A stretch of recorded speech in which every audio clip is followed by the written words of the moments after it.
So we're going to go ahead and get started. We do like to try and be on time. This presentation does take about 30 minutes. There is a chat bar, and myself, Ginny Ann, and Butterfly will both be on the Zoom call so that you can text in messages if you have them. You can write the questions in the taskbar, and Butterfly will answer them, or I'll answer them as we do the presentation. So my name is Ginny Ann Brown, and I'm the president of Medicare Navigators. I've been a licensed agent since 1993, which is the majority of my life. We have been helping people with Medicare for over 20 years. All of our services are provided free of charge to both you, your friends, your family, and the general public. So um, please let us know if you have any questions. And we are always reachable at our website, which is themedicaresite.com. And you each also have your company has its own personal landing page on our website. So we'll know if you contact us that you're coming from Village Clubs. So to get started, what we're going to talk about are the do's and don'ts of Medicare, the common areas of concern. What we do is just help people avoid all of the mistakes that we see. If we can help you fix those problems before they occur, then we don't have to try and fix them, which can be very difficult with Medicare. So we're going to start with just a brief overview of Medicare and the parts of Medicare. So if you're not familiar with Medicare, it has two parts. So part A is your hospital coverage, and that covers inpatient hospital stays, skilled nursing facilities, hospice care, and some home health care. So part A has Part A has a deductible of $1,736, and then it pays for all the other things with various copays and coinsurance. It can be very expensive. Part A is premium free as long as you have worked for 10 years, which is 40 work credits. If you have not worked for 10 years, you can qualify based on your spouse's work history, your divorced spouse's work history, as long as you were married for at least 10 years. So I tell everyone, if you've been married for 9 years and 6 months, stick it out for 6 more months before you get divorced. Otherwise, you will not qualify based on an ex-spouse's work history. You can also qualify on a deceased spouse's work history. So lots of ways to get Part A with no premium. If you don't have the work credits, there is a Part A that you can pay a premium for. Highly unlikely for any of you who are going to be on this particular meeting.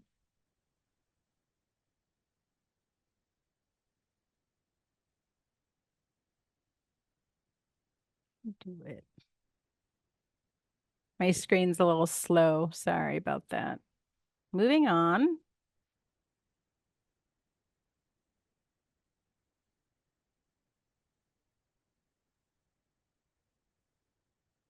There we go. To Part B. So Part B is everything else. Doctor visits, outpatient care, medical supplies, preventive exams, your vaccinations, mental health services. All of those things are covered under Part B, with the exception of prescription drugs. So Medicare itself, Part A and Part B, do not cover prescription drugs. you have to get a separate drug plan to cover those, and we'll review that in just a minute. So Part B is not free. It costs $202.90 a month at least. It can be higher if you have a higher income. And it can also be paid for by your state if you happen to be very low income. Your state will pay your Medicare Part B premium for you.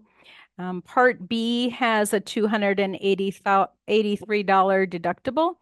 That's one time per year, tends to go up every year, and 20% coinsurance. So Part B is great, but the 20% coinsurance is unlimited.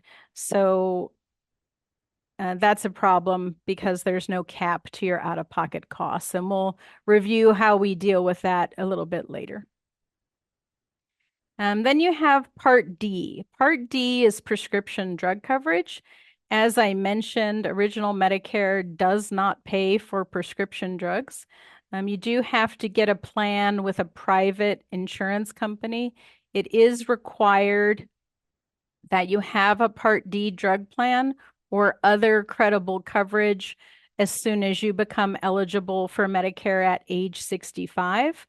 Some examples of other credible coverage would be if you are a veteran, if you have TRICARE for life, or if you have coverage through your employer. In many states, the drug plans do not have any premium. So even if you're not taking any prescriptions, you still need to have a drug plan to avoid a penalty. And again, we operate in all 50 states, although we are based in Chandler, Arizona. We do operate in every state across the country. So contact us for the benefits in your particular state. Then you have what's called Part C. So Part C are called Medicare Advantage plans. And Medicare Advantage plans function in a very similar manner to the insurance that you have through your employer right now. So Part C plans are sold by a variety of companies. We represent almost all of them. They combine your Part A coverage, your Part B coverage, and your prescription drug coverage into a single plan. And a lot of times they have extra benefits such as dental benefits, vision benefits, hearing aid benefits. Some of them provide gym memberships. Some of them will pay most or all of your Part B premium for you. And some of them will give you money each month. Some of them will give you money each month to buy over-the-counter supplies such as vitamins or toothpaste. So there are a lot of extra benefits to the Medicare Advantage plans. Most of them do not have any additional premium, but you do have to stay in the network. They do have HMOs and PPOs, although the PPOs are getting a little rare in the marketplace.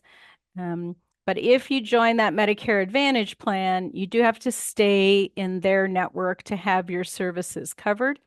And the benefit to staying in the network is that you get a lot of extra benefits for things that Medicare doesn't pay for.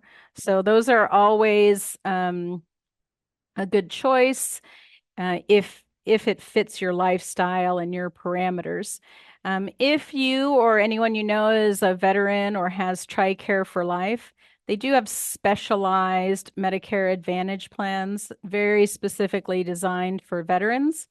They do not contain drug coverage because the VA provides drug coverage.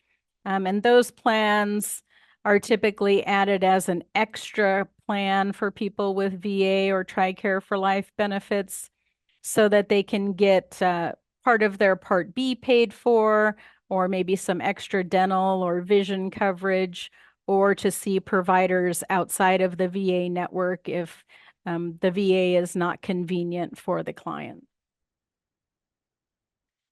And then we have what are called Medigap or Medicare supplements.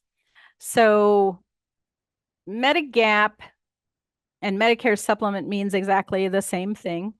So when we talked about Part A and its deductibles and its copays, and Part B and its deductibles and its copays, those are unlimited when you get onto Medicare. So there's no cap on your maximum out-of-pocket costs.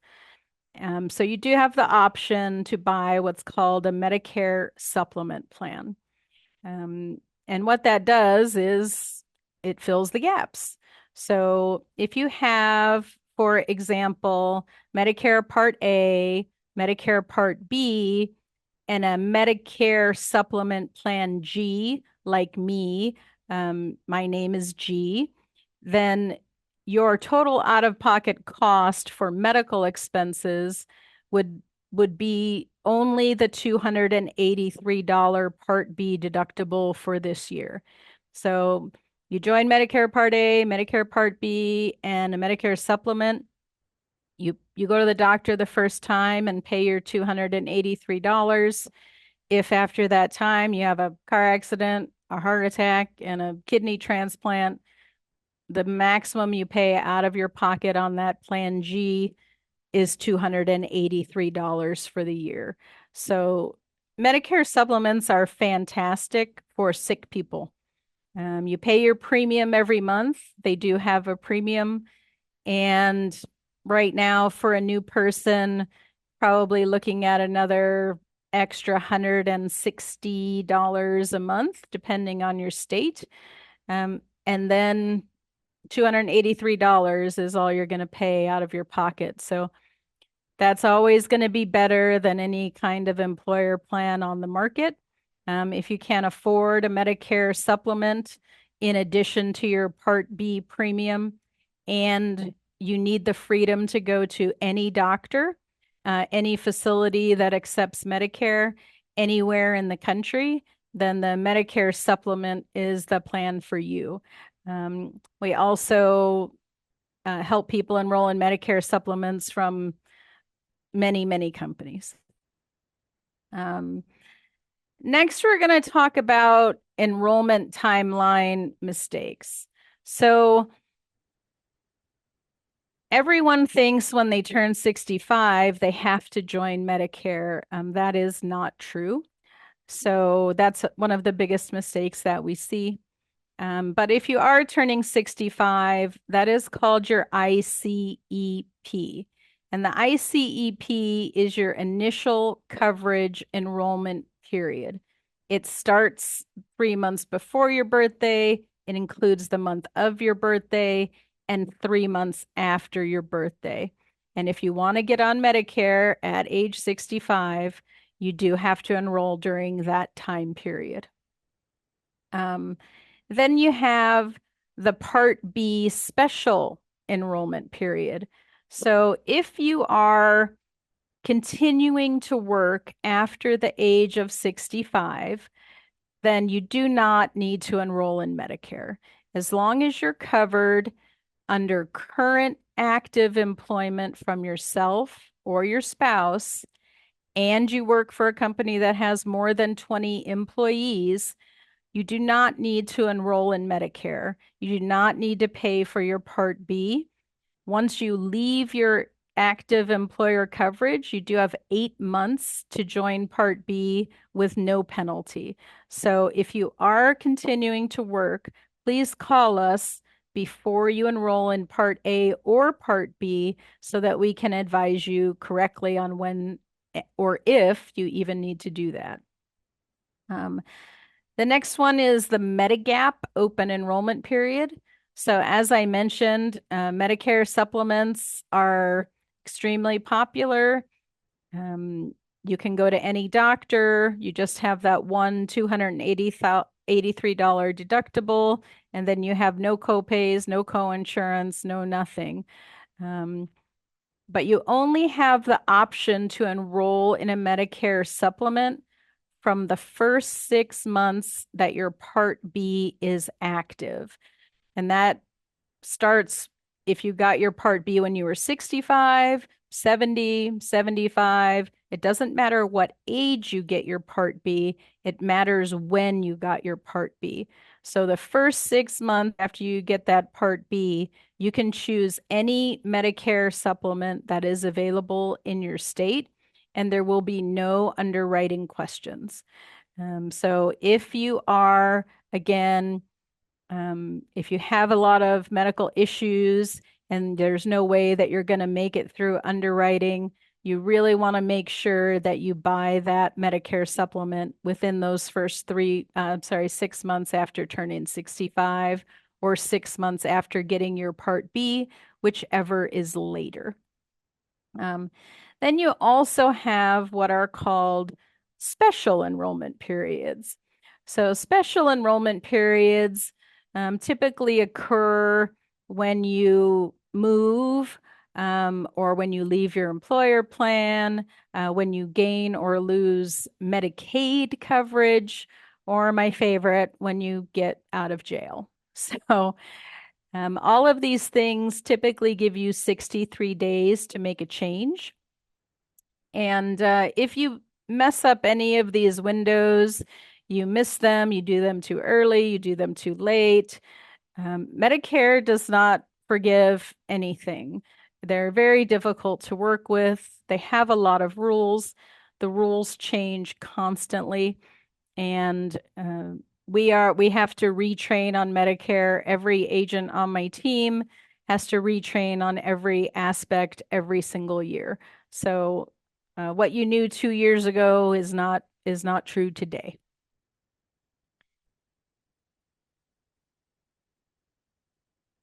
Oop, sorry. So these are the most common questions that we get about turning 65 and enrolling in Medicare. As I mentioned, you have that 7 month period, 3 months before the month of, and 3 months after your birthday. If you happen to be the lucky one who was born on the first day of the month, your Medicare will start 1 month early when you're still 64, should you choose to enroll. Um, Most people now are continuing to work to their full retirement age, which is typically 66 and a half or 67. So you can delay enrolling in Part A and Part B if you are actively employed with credible coverage. The only people who are automatically enrolled in Medicare, those people are enrolled if they're taking their Social Security benefits. So if you start taking your Social Security benefits, you will automatically be enrolled in Part A, and you will actively have to decline Part B if you do not need it. If you are disabled in the 25th month of disability, you will automatically be put on Medicare. And also, if you are on kidney dialysis for end-stage renal disease, Medicare will kick in after 4 months on dialysis, no matter how old you are. So everyone who's on dialysis is eligible for Medicare as soon as they complete their 4th month of dialysis. Um, this is a big problem we've been noticing. People are listening to friends and neighbors instead of calling professionals, and they get really panicked and they think they need to start their Part B right away as soon as they turn 65. If you do that, that starts your Medigap open enrollment period for 6 months. So if you're still on your employer plan and you already enrolled in Part B and it's been more than 6 months, you've lost your ability to choose any Medigap plan available in your area. So again, we do not want you to enroll in Part B while you're actively working. It's not terrible because you'll still get that 63-day special enrollment period when you stop actively working, but then your choices are restricted to just a few Medigap plans. You don't have the full array of options available to you. So just be aware that you don't want to start your Part B while you're actively working. Um, Again, the only people who have to join Medicare are those who work for small employers that have less than 20 employees. That's not going to apply to anyone on this call. Um, these are all examples of all the problems that we see pretty much on a daily basis. If you enroll too late, you have lifetime penalties. They never go away. Um, your costs can be increased. You can lose coverage. You can have unnecessary coverage. I think the worst case I've seen this year was someone who worked for a large employer and paid Part B premiums for 15 years, not realizing that he did not need Part B. So he paid for it for 15 years and never needed it and never used it. We don't want you to do that. Credible coverage mistakes. So COBRA and retiree coverage are big, big pitfalls for people who think they do not need to join Medicare. COBRA and retiree coverage do not count as credible coverage for Medicare Part B like boy. So you if you leave active employment, you only have 8 months to get Part B without having a penalty. Part D is a totally different story. For that one, COBRA and retiree coverage does count as credible coverage. So what we see is someone who has retiree coverage and maybe they've had it for 5 years, and then their old employer can no longer afford to keep paying that benefit, so they cancel it, and now the person needs to get on Part B, but they should have been on Part B 5 years ago. So they will have a 10% penalty for each year they should have had Part B and didn't. And that penalty, again, is for the rest of your life. So we don't want you to make these mistakes. If you work for someone or know someone who works for a small employer that has less than 20 employees, they are required to immediately enroll in Medicare as soon as they turn 65 because Medicare becomes primary in that situation. Um, if you work for an employer that has between 20 and 100 employees, those are also special rules if you have a disabled spouse. So that one is really tricky. If it applies to you, please contact us so that we can help you navigate what you need to do in that particular situation. Um, Also, what we're seeing more frequently now is domestic partner coverage. So, many companies offer coverage for domestic partners on health insurance.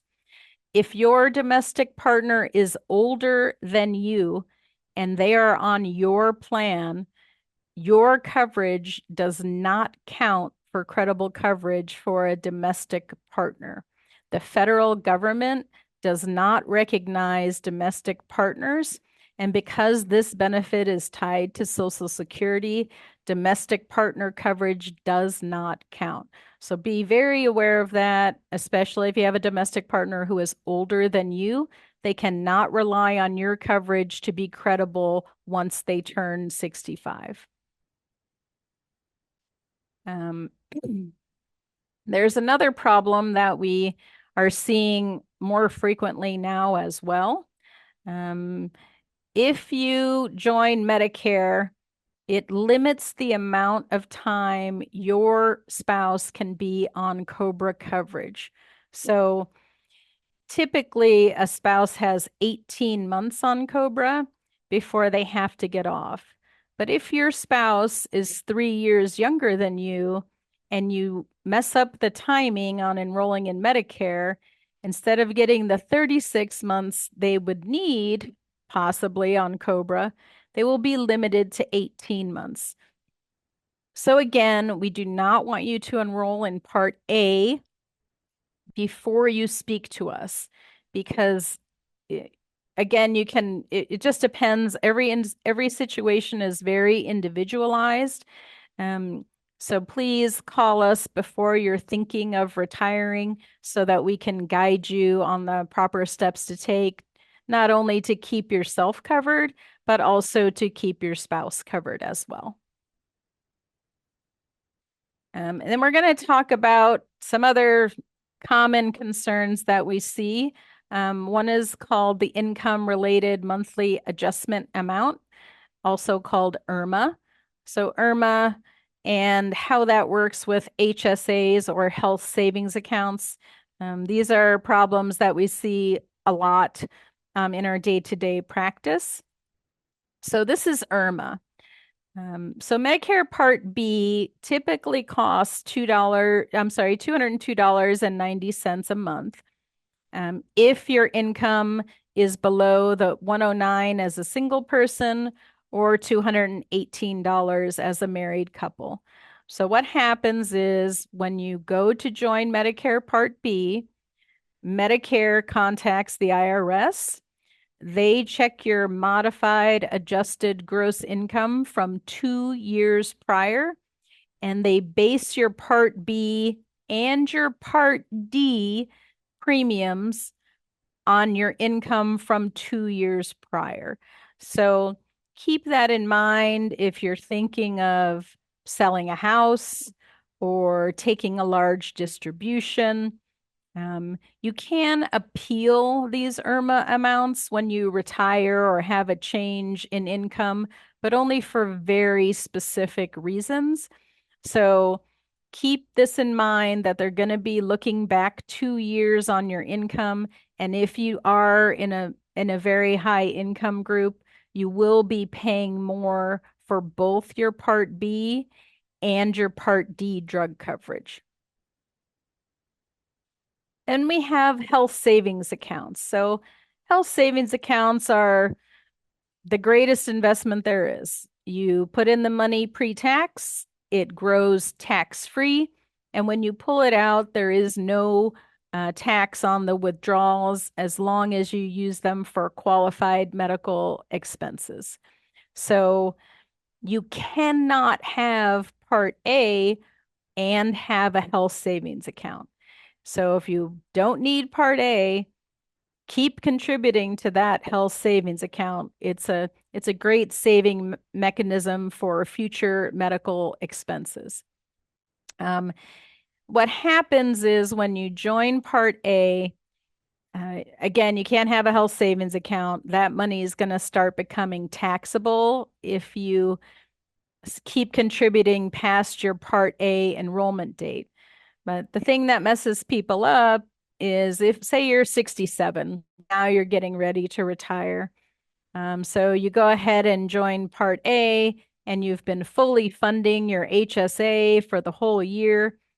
And then you get a surprise because when you apply for Part A after the age of 65, Medicare automatically backdates it 6 months or back to your 65th birthday, whichever is shorter.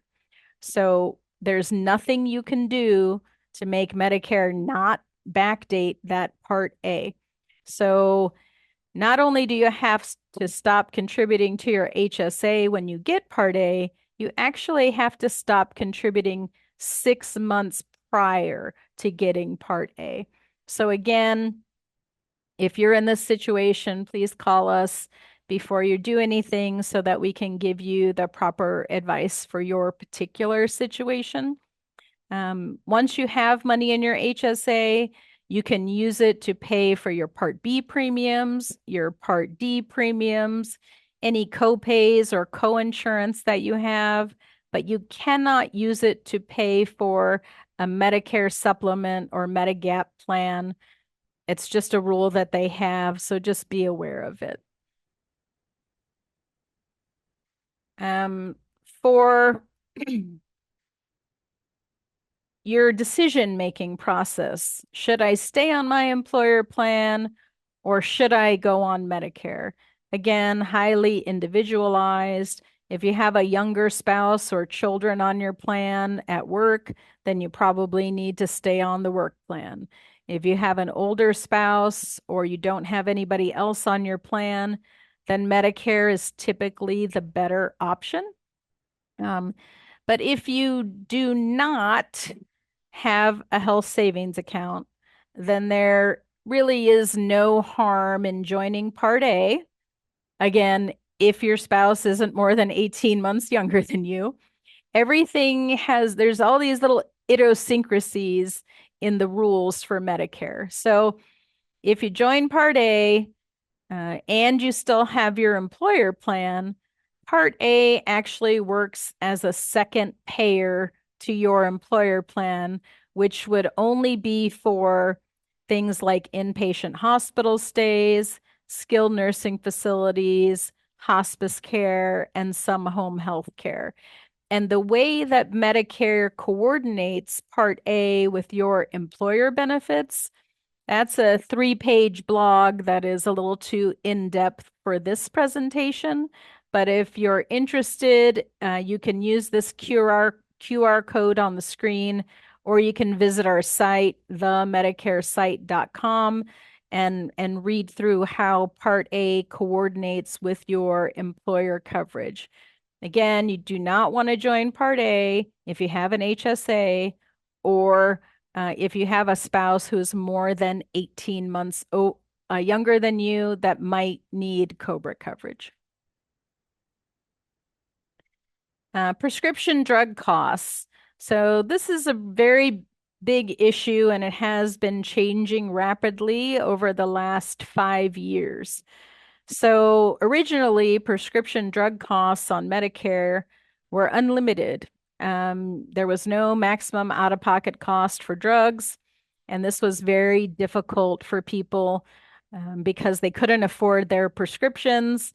There was no cap on the amount they had to pay, and a lot of people became very sick, especially when they couldn't buy things like insulin. So the laws have been changing. And this year, the maximum out-of-pocket cost for prescription drugs is $2,100 a year. This is an amazing benefit for people who are taking high-cost drugs such as Sovaldi or Eliquis, Ozempic, Wegovy. All of these drugs, if they are on the plan's formulary, your maximum out-of-pocket cost, which also includes part of what the manufacturer pays, cannot exceed $2,100 a year. So for some of our clients taking breast cancer drugs, they pay $2,100 their first month, and for the rest of the year, their drugs have no copays at all. You do have the option with Medicare to spread out that $2,100 into monthly payments at no charge to you. So if you do take expensive prescription drugs, you can divide that 2,100 by 12, and that will be the maximum that you're going to pay for drugs that are on your plan's formulary. The problem with them lowering this cap to $2,100 is that it made some of our employer groups, it made their coverage not credible because the employer plan has to be at least as good as Medicare. So each year, you're going to get a notice from your employer telling you whether or not your coverage is still credible.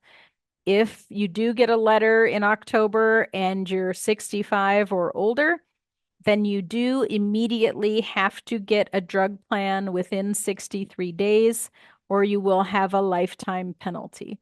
So be aware of that. And also be aware on the prescription drugs that most plans do cover things like Ozempic or Wegovy, the weight loss medications, but they will not cover them for weight loss. So if you have coverage right now that covers you for weight loss, that will not be available when you get on Medicare. In order to have those drugs covered on a Medicare Part D formulary, they have to be for very specific reasons, and those reasons have to be documented. So that would normally be type 2 diabetes, uh, COPD, or sleep apnea. We've had a lot of luck getting people approved when they have sleep apnea, whether or not they were having the breathing machine. So just be aware. Obviously, $2,100 a year for those drugs is a very low cost, but they do need prior approval for the companies, and it can't be for cosmetic weight loss. When you are working and you want to, you're past the age of 65 and now you're 67 and you're ready to retire. There are two forms that you're going to use to do that. They are both available online on the Social Security site. So the first one is the L564 form. And that is what you use to tell Medicare, hey, I'm 67. I know I was supposed to have Part B when I turned 65, but I was still working. So you fill out the top of the form, your employer fills out the bottom of the form, and then you send it into Medicare so that you will not have a penalty. Um, and then the 40B is the form to apply for Part B if you already have Part A. So we do these forms every day. We can help you fill them out. We can help you upload them on the website. And again, we provide all of those services for free. How to enroll. So when you're ready, you can enroll in Medicare in a variety of ways. The Social Security website, which is ssa.gov, is obviously the fastest way. If you do not have a Social Security account, we would strongly recommend that you do that now, whether or not you're going to enroll in Medicare, because there are ID me verification things that you have to do. And if you do them now ahead of time, it will make it easier for you to log in later to set up your Medicare. You can call Medicare and Social Security and enroll over the phone. If you do that, I recommend that you call between 5 and 7 p.m. local time. Otherwise, you may be on the phone for several hours on hold. You can go in person to a Social Security office, very similar to going to the DMV. It's very difficult to get an appointment at a Social Security office right now. They're substantially understaffed, so just be aware of that. You can also just come to us. We will help you get enrolled either over the phone or we'll walk you through the process of doing it yourself online. So the bottom line is don't go it alone. We're here, we're free, we're highly experienced in this area, and I do have agents all over the country. We do operate in all 50 states. And we do have substantial language skills on our team. So I do have agents who speak Spanish, Vietnamese, Russian, Tagalog. So if you have anybody who needs help in a specific language, we do have language skills on our team, and we are happy to help. So you can reach us again at themedicaresite.com, or you can call us at 480-821-9188. We are based in Chandler, Arizona, and we do not have daylight savings time. So just be aware if you're calling from another state that we do operate on Arizona time. I do have agents again in many states across the country. So if you need somebody in person and we have someone in your area, we're happy to help you with that as well. All right. Thanks so much for coming.